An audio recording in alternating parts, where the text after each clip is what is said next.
अस्सलाम वालेकुम dear students. आज हम 10th क्लास के चैप्टर नंबर 6 का सेकंड टॉपिक करेंगे। ये एक्सरसाइज 6.1 से रिलेटेड है। चैप्टर नंबर 6 है बेसिक स्टैटिक्स से रिलेटेड। आज हम कंटिन्यूस फ्रीक्वेंसी टेबल के बारे में पढ़ेंगे कि हमने कंटिन्यूस फ्रीक्वेंसी टेबल किस तरह बनाना है। The making of continuous frequency distribution involves the following steps. Find the range where range is equal to maximum minus x minimum, the difference between the maximum and minimum observation.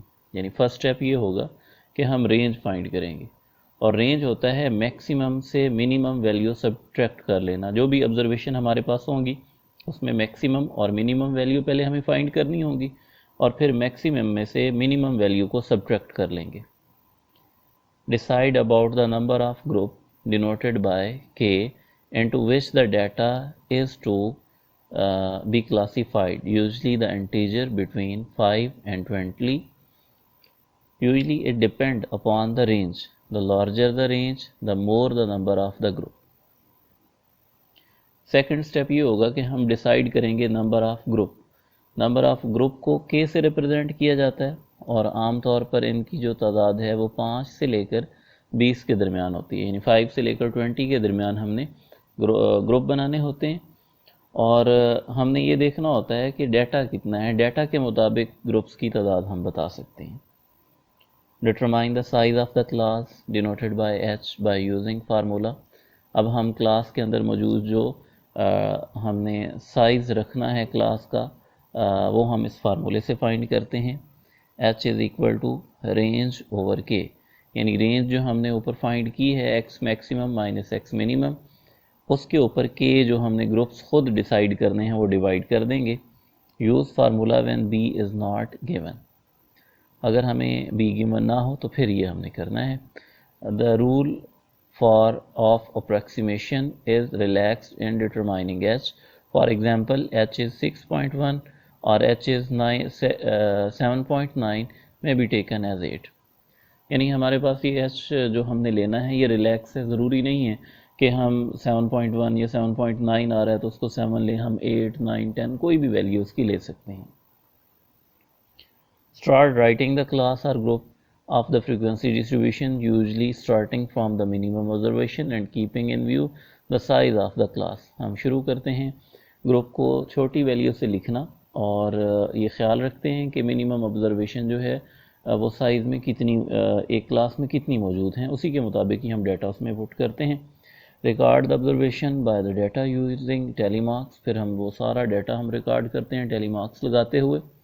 Count the number of the telemarks recorded then in the frequency column for each class. Her class का फिर data हम record करके उसकी frequency लिखते हैं।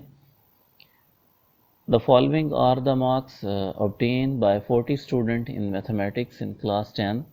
Make a frequency distribution with a class interval size of 10.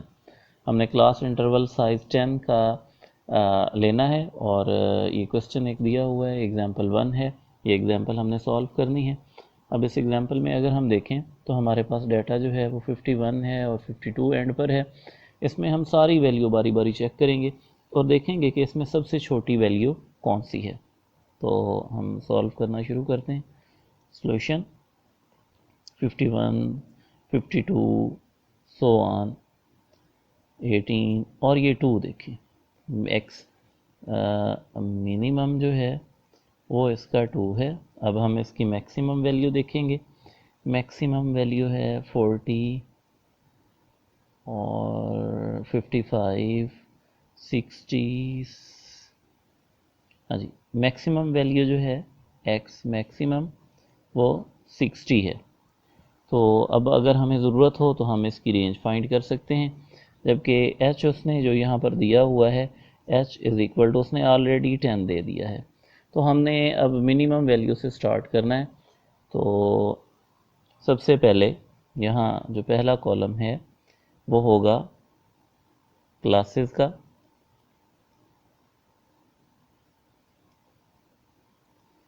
फिर second होगा observation, या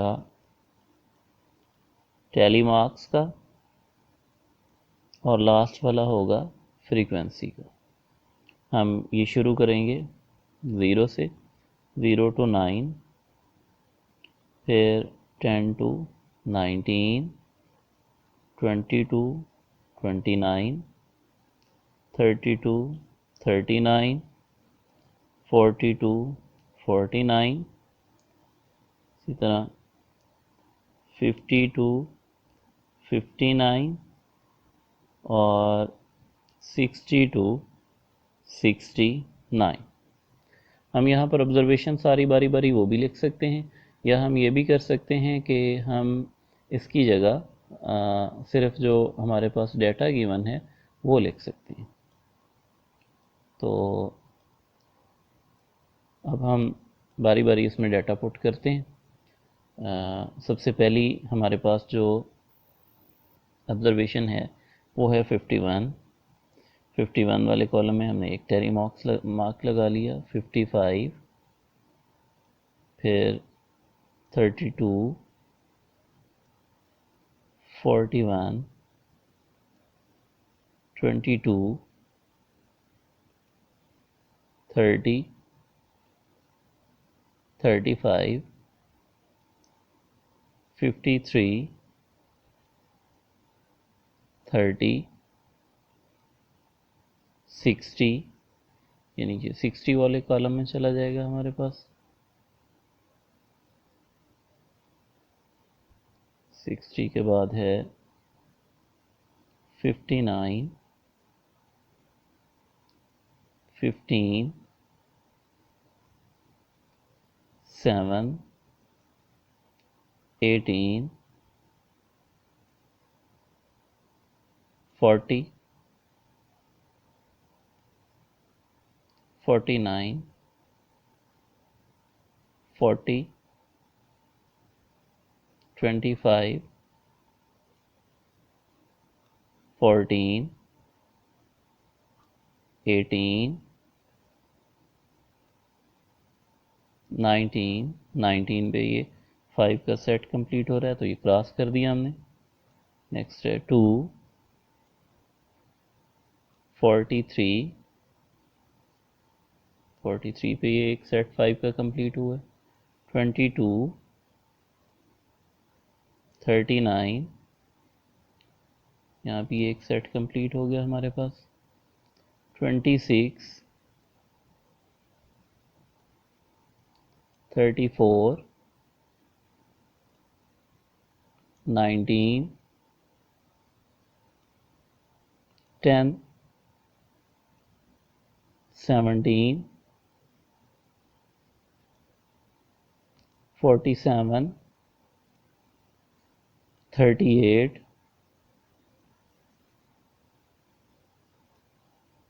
13, 30, 34,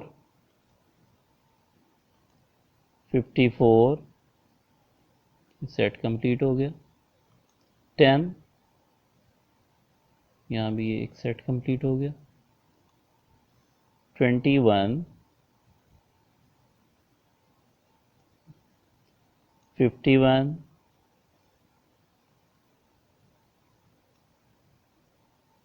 52। अब अगर देखें तो हमारे पास रिज़ल्ट कुछ इस तरह से आया। ये फ्रीक्वेंसी 2 है, इसकी फ्रीक्वेंसी 10 बनती है। 5 + 5 10, फिर 5, इसको देखें 5 + 4 9, 5 + 1 6, 5 + 2 7, और लास्ट में हमारे पास है 1। इसके बाद इस एक्सरसाइज में इस्तेमाल होने वाली कुछ डेफिनेशन हैं और कुछ और बेसिक कंसेप्ट हैं। Concept involved in a continuous frequency table. The following terms are frequently used in a continuous frequency distribution. सबसे पहले है class limit.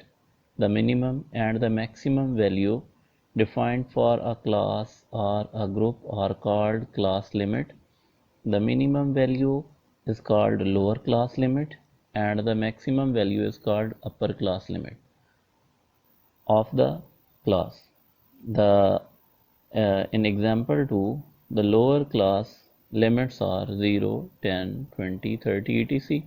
while the upper class limit are 9, 19, 29, 39 etc. यानी ये 0, 10 और 20 ये लोअर क्लास लिमिट है, 9, 19, 29 etc. ये हमारे पास अपर क्लास लिमिट है. नेक्स्ट है class boundaries.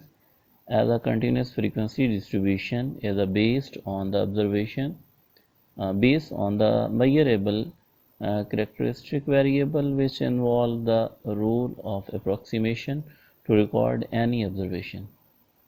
For example, 2 some class boundaries are given below. जैसे ये यहाँ क्लास बाउंड्रीज उसने दे दी हैं.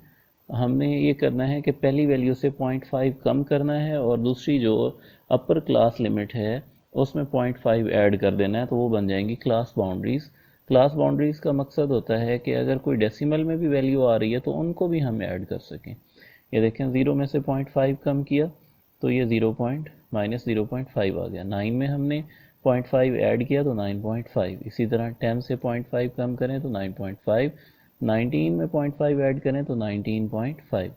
20 में 5.5 कम करें तो 19.5 बनेगा और 29 में 5 ऐड करें 0.5 ऐड करें तो 19.5 बन जाएगा. Hence, referring the example 2, we may say that the real lower class limit of 10 is 9.5 as all the values between 9.5 and 10.49 are recorded as 10, while the upper class limit of 19 is 19.5 for all value between 18.5 and 19.5 are recorded in as 19. The real class limit of the class are called class boundaries. A class boundary is obtained by adding two successive classes limit and dividing by sum of 2. The values so obtained taken as upper class boundary of the previous class and lower class boundary of the next class. अगर हमें जो है इसका find करना हो कि class boundary क्या है तो हमें वो 0.5 एक में कम करने हैं और दूसरे में 0.5 हमने ऐड कर लेने हैं. मिड पॉइंट और class mark for a given class range of that class obtained by the dividing the sum of the upper and lower classes class limit by 2 is called midpoint of a class or class mark of that class. अगर हमें mid point या class mark find करना हो तो हम lower और upper class boundary को add करेंगे और 2 पर डिवाइड कर देंगे, या लोअर और अपर क्लास लिमिट को ऐड कर लें और 2 पर डिवाइड कर दें. उसके बाद कम्युलेटिव फ्रीक्वेंसी डिस्ट्रीब्यूशन है the total of the frequency up to an upper class limit or the boundaries is called cumulative frequency. हम अगर ऐड अप करते जाएं फ्रीक्वेंसीज को, उससे अपर जितनी भी क्लास लिमिट की हैं तो उसको हम कम्युलेटिव फ्रीक्वेंसी का नाम देते हैं. The above concept have been explained with the reference of example 2. लो ये example 3 हम करने जा रहे हैं. Commute the class boundaries, class marks and cumulative frequency for the data of example 2. अभी ये कुछ नीचे हमारे पास ऑब्जर्वेशन पहले ही हमें पता है, क्लासेस का भी पता है और फ्रीक्वेंसी का भी पता है. सबसे पहले हम क्लास बाउंड्रीज की बात करते हैं. तो पहले में से हम अगर 0.5 कम करें तो ये हमारे पास वैल्यू बच जाएगी -0.5 और नेक्स्ट में 0.5 ऐड करें तो 9.5. इसी तरह 10 से 0.5 कम करें तो 9.5 और नेक्स्ट 19 में 0.5 हम ऐड कर देंगे. 20 में 0.5 सब्ट्रैक्ट कर लेंगे, 29 में 0.5 ऐड कर लेंगे, 30 में 0.5 सब्ट्रैक्ट कर लेंगे और 39 में 0.5 हम ऐड कर देंगे. इसी तरह 40 में 0.5 सब्ट्रैक्ट करेंगे और 49 में 0.5 ऐड कर लेंगे. इसी तरह 50 में 0.5 सब्ट्रैक्ट करेंगे और 59 में 0.5 ऐड कर लिया जाएगा.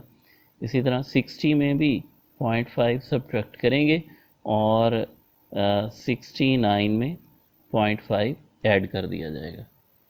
इसके बाद आ जाता है क्लास मार्क या मिड पॉइंट. क्लास मार्क या मिड पॉइंट फाइंड करने के लिए हम दो चीज़ों को, या तो क्लास बाउंड्रीज ले सकते हैं या क्लासेस या क्लास लिमिट ले सकते हैं, उनको ऐड करके 2 पे डिवाइड करेंगे। यानी जैसे है 0 + 9 divided by 2 is equal to 9/2 is equal to 4.5। ऐसे ही 10 + 19/2, 10 + 19 29/2, तो ये हमारे पास इसका आंसर आ जाएगा 14.5। इसी तरह हम ऐड करते जाएंगे और 2 पे डिवाइड करते जाएंगे, इसका आंसर आ जाएगा 24.5, ये 34.5, 44.5 और 54.5 और 64.5। अब हम आ जाते हैं कम्युलेटिव फ्रीक्वेंसी की तरफ। ये देखें, ये हमारे पास पहली फ्रीक्वेंसी 2 है। फिर सेकंड स्टेप में, सेकंड क्लास में जाके हम ये 2 लिखेंगे और इसके बाद ये 10 भी इसमें ऐड करेंगे, तो ये हो जाएगा 12। नेक्स्ट में ये 12 लिखेंगे और 5 भी इसमें ऐड कर लेंगे, तो ये हमारे पास रिज़ल्ट आ जाएगा 17। नेक्स्ट में ये 17 लिख लेंगे और 9 इसमें ऐड करेंगे, तो रिज़ल्ट आ जाएगा 26। फिर 26 लिखेंगे, इसमें 6 हम ऐड करेंगे और रिज़ल्ट आ जाएगा 32। 32 में हम 7 ऐड करेंगे, तो रिज़ल्ट आ जाएगा हमारे पास 39। फिर 39 में हम 1 ऐड करेंगे, तो रिज़ल्ट हमारे पास आ जाएगा 40। यानी हमारे पास सिग्मा एफ जो है वो भी 40 था, तो यहाँ पर कम्युलेटिव फ्रीक्वेंसी भी हमारे पास 40 ही आएगी।